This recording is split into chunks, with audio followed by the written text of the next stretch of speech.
Hello guys, welcome to our channel. నేను మీ తేజ. మియాపూర్లో ఒక దారుణమైన సంఘటన జరిగింది.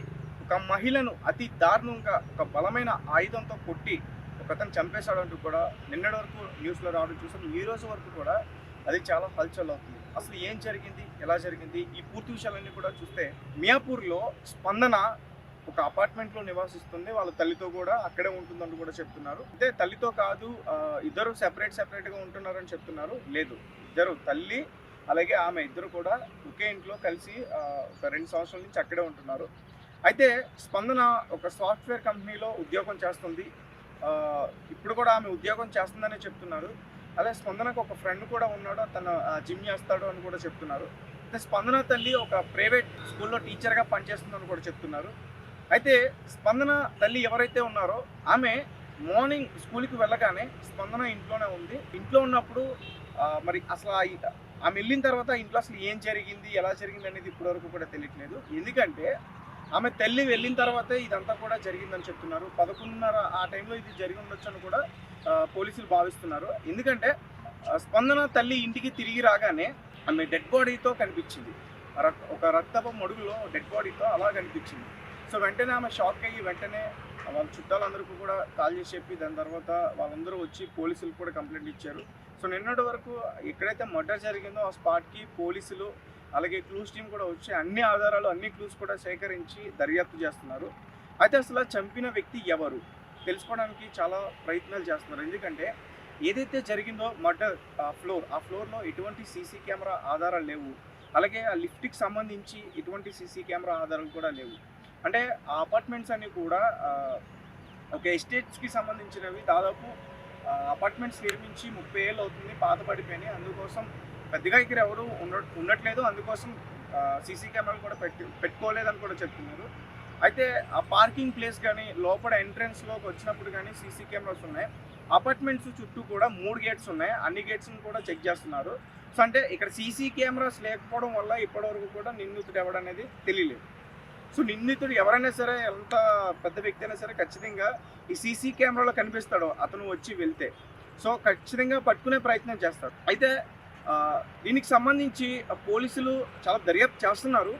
ఈరోజు మేము ఆ స్పాట్కి వెళ్ళినప్పుడు మాతో కొంతమంది మాట్లాడడానికి ట్రై చేశారు వాళ్ళ ఫ్యామిలీ మెంబర్స్. ఏంటంటే మేము తీవ్రమైన దుఃఖంలో ఉన్నాం, దయచేసి మమ్మల్ని ఇబ్బంది పెట్టవద్దు ఇట్లాంటి టైంలో. అంటే అసలు ఇది సెన్సిటివ్ ఇష్యూ. ఒక అమ్మాయి చనిపోయింది, ఎట్లా చనిపోయింది, అంత దారుణంగా ఎలా చంపేస్తారని మేము తెలుసుకోవడానికి ప్రయత్నం చేస్తే వాళ్ళకు కొన్ని విషయాలు చెప్పి బాధపడ్డారు.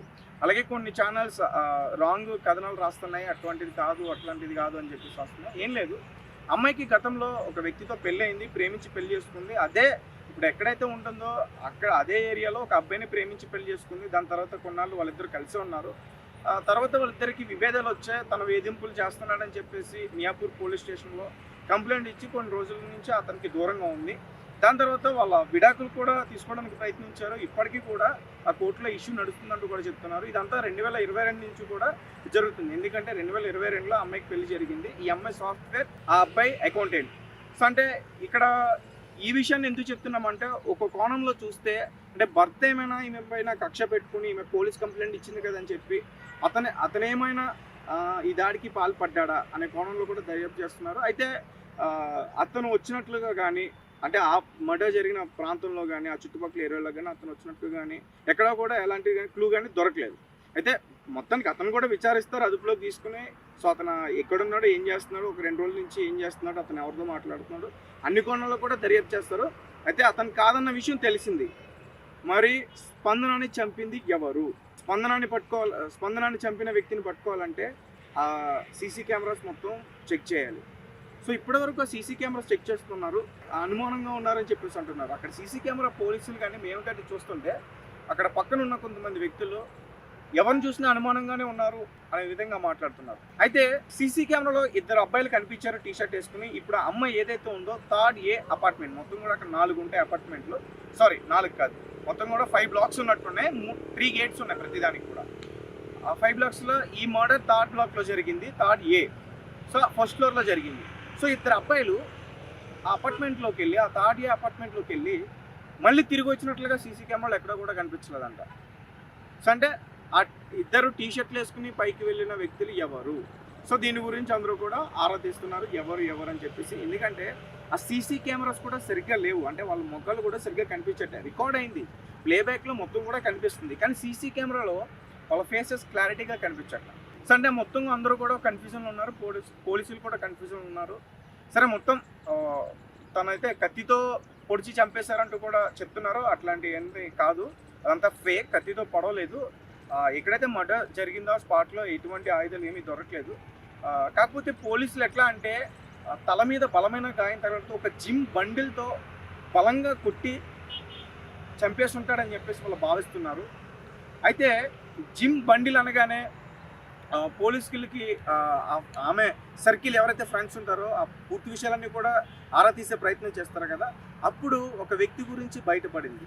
స్పందన అనే అమ్మాయికి, ఆ మహిళకి బాలు అనే ఫ్రెండ్ ఉన్నాడు. వాళ్ళిద్దరూ కూడా జిమ్ పార్ట్నర్స్, లేకపోతే వాళ్ళిద్దరి మధ్య ఎటువంటి ఎఫ్ఐఆర్ ఉందా, ఇవన్నీ కూడా మనకి పూర్తిగా తెలియదు. అయితే స్పందన అనే మహిళకి ఒక బాలు అనే వ్యక్తి ఆ ఫ్రెండ్ ఉన్నాడు. మరి వాళ్ళిద్దరి మధ్య ఎటువంటి ఎఫ్ఐఆర్ అయినా ఉందా, లేకపోతే వాళ్ళిద్దరూ కేవలం జిమ్ పార్ట్నర్స్ అయినా? సో ఈ కోణంలో కూడా దర్యాప్తు చేస్తున్నారు.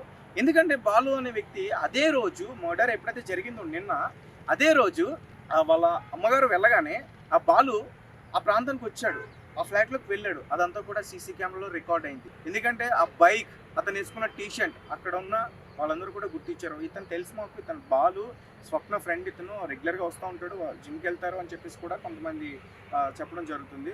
అయితే బాలుని మొత్తానికి అదుపులోకి తీసుకుని తనను విచారిస్తున్నారు.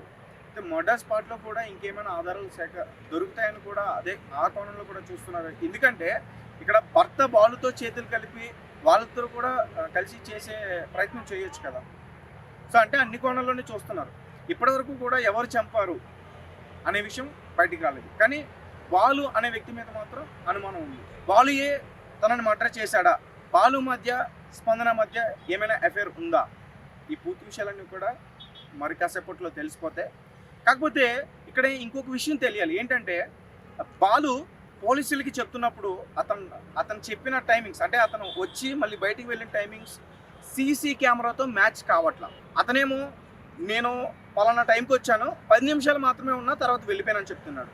మరి వచ్చినప్పుడు రికార్డ్ అయినప్పుడు, మరి అతను వెళ్ళినప్పుడు కూడా అది రికార్డ్ కావాలి కదా, అది ఎందుకు రికార్డ్ కాలేదు?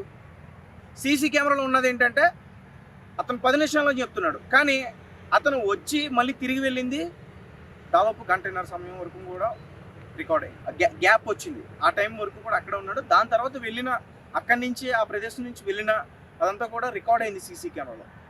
ఆ గంటన్నర వ్యవధిలో ఈ బాలు అనే వ్యక్తి ఆ ఫ్లాట్లో ఏం చేశాడు? అమ్మాయితో ఏమైనా గొడవ పడ్డాడా? మరి పక్కన ఫ్లాట్ వాళ్ళకి వాళ్ళు గొడవ పడుతుంటే ఏమైనా అరుపులు కానీ ఇవి కానీ వినిపించినాయా?